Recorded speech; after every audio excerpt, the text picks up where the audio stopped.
안녕하세요. 지니TV입니다. 브람스 교향곡 4번의 3악장이나 리스트의 피아노 협주곡 1번의 3, 4악장에는 트라이앵글이 나옵니다.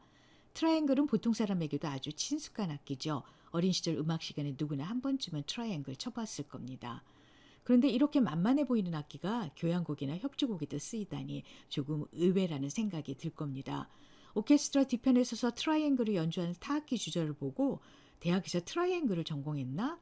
혹은 기껏해야 트라이앵글 치려고 음대 들어갔나? 이런 생각을 할 수도 있습니다.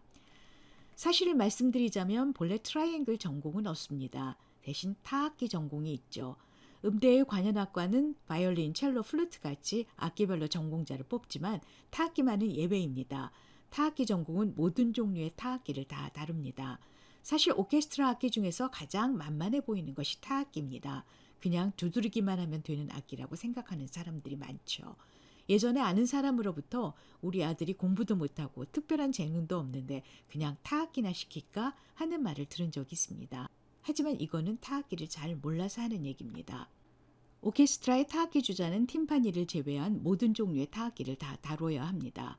그런데 타악기의 종류는 그야말로 무궁무진합니다. 어떻게 보면 두드려서 소리가 나는 세상 모든 것들이 다 타악기라고 할 수 있죠. 오케스트라에서 비교적 자주 쓰이는 큰 북, 작은 북, 심벌즈, 트라이앵글, 캐스터네츠, 공, 실로폰, 마림바, 팀파니, 글로켄슈필, 비브라폰, 종, 우드블록 외에도 수십, 수백 가지의 타악기가 있습니다. 시종일관 연주에 참여하는 다른 악기와는 달리 타악기 주자는 기다리는 시간이 더 많습니다. 그 유명한 베토벤의 합창교향곡의 경우 4악장에서 심벌즈 한 번 치기 위해서 1시간을 기다려야 합니다. 역시 전곡의 연주 시간이 1시간가량 되는 브루크너의 교향곡 7번에서도 2악장에 심벌즈가 딱 한 번 나오는데 타악기 주자는 그 한순간을 위해서 지루한 기다림의 시간을 감수해야 합니다.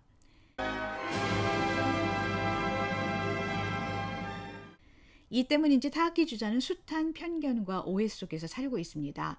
남들이 열심히 연주하는 동안 가만히 앉아 있다가 자기 차례가 되면 자리에서 일어나 그저 쿵, 짝, 쨍 한 번 치고 돈을 버는 사람으로 생각하는 경우가 많죠.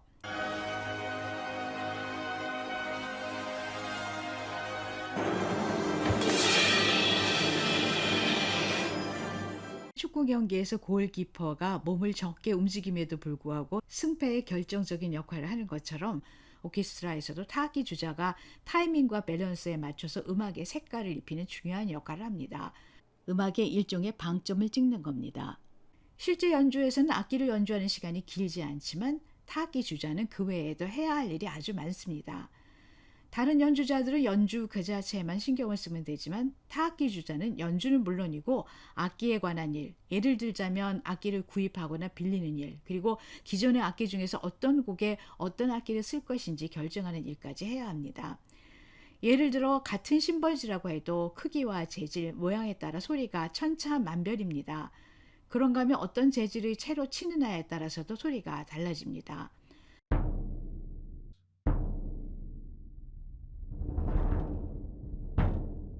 So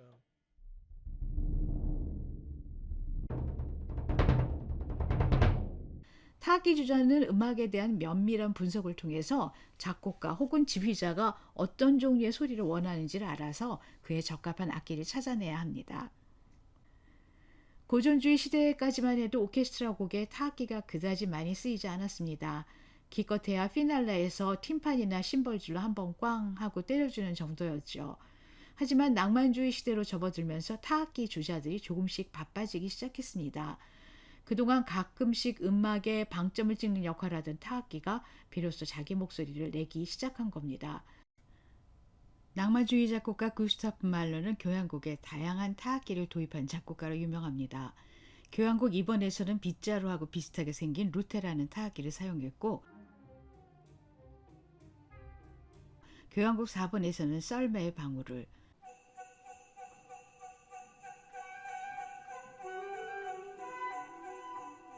6번에서는 소방울을 사용했습니다.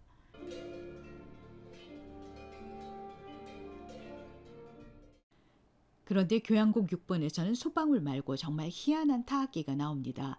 우리나라 떡방앗간에서 볼 수 있는 떡매 비슷한 악기인데 말로는 인간의 삶에 가하는 운명의 결정적인 타격을 묘사하기 위해 이 악기를 고안했다고 합니다. 악보에 기존의 타악기에서는 들을 수 없는 굉음을 내면서도 금속성의 소리는 아니어야 한다라고 쓰여 있다고 합니다. 이런 말로의 의도에 부응하기 위해 교향악단마다 자체적으로 타악기를 제작해서 쓰고 있습니다. 그럼 어떤 악기가 있는지 한번 들어볼까요?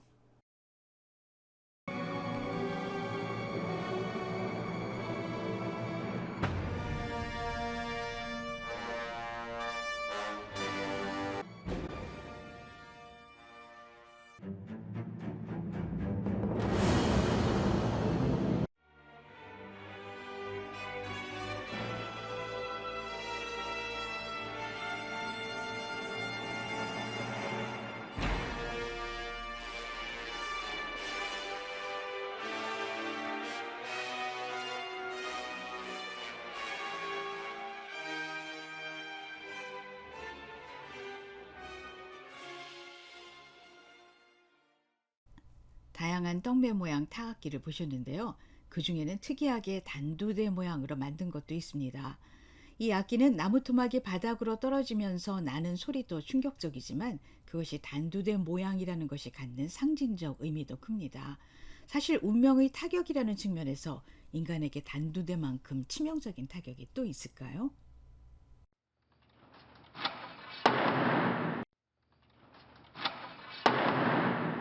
그런데 이 떡매 악기를 밑으로 내려치는 순간 가끔가다 불상사가 발생하기도 합니다.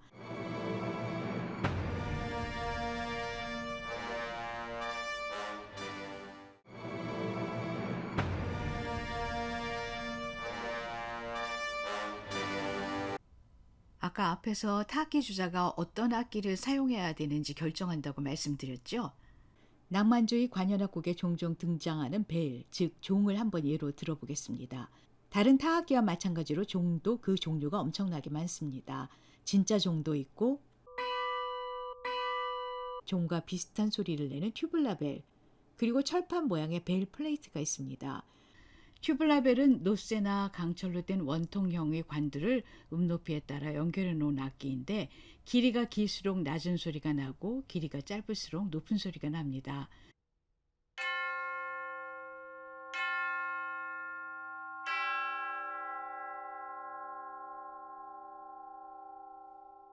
그리고 벨 플레이트는 이름 그대로 금속으로 만든 판입니다.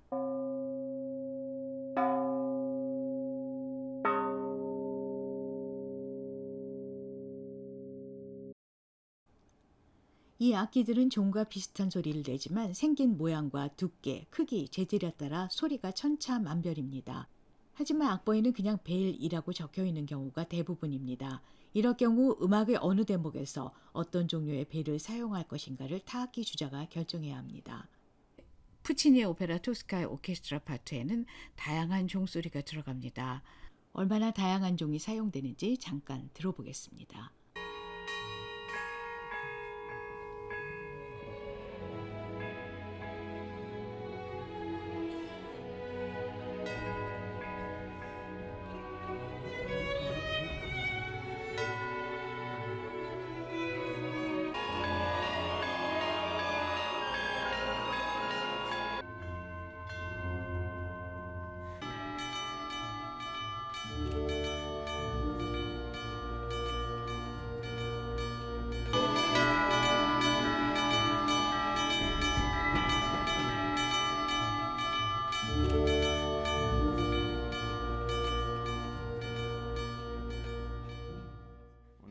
교향곡의 대가 구스타프 말러도 자신의 교향곡에 종을 즐겨 사용했습니다.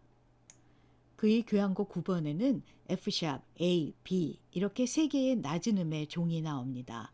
그런데 이 곡의 연주를 앞두고 타악기 주자가 고민에 빠졌습니다. 악보에 나오는 종소리는 낮은 음이라서 길이가 긴 튜블라벨을 써야 합니다. 그런데 튜블라벨은 악기의 윗부분을 쳐서 소리를 내기 때문에 연주를 하려면 사다리를 타고 올라가야 합니다.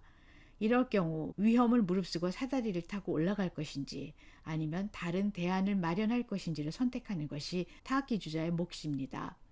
말러의 9번 연주 실황을 담은 영상을 보면 오케스트라마다 다른 종을 쓰는 것을 알 수 있습니다. 많은 교향악단이 이동과 연주가 간편한 벨 플레이트를 쓰고 있지만 경우에 따라서는 튜블라벨을 사용하기도 합니다. 저는 말로 교향곡 9번 연주회에서 타악기 주자가 사다리를 타고 올라가서 튜블라벨을 연주하는 것을 본 적이 있습니다.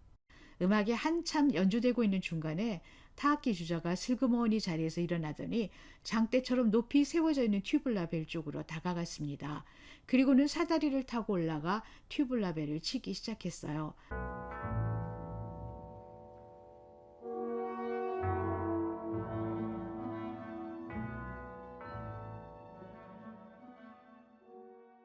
그 순간 관객들의 시선이 모두 그에게 쏠렸습니다.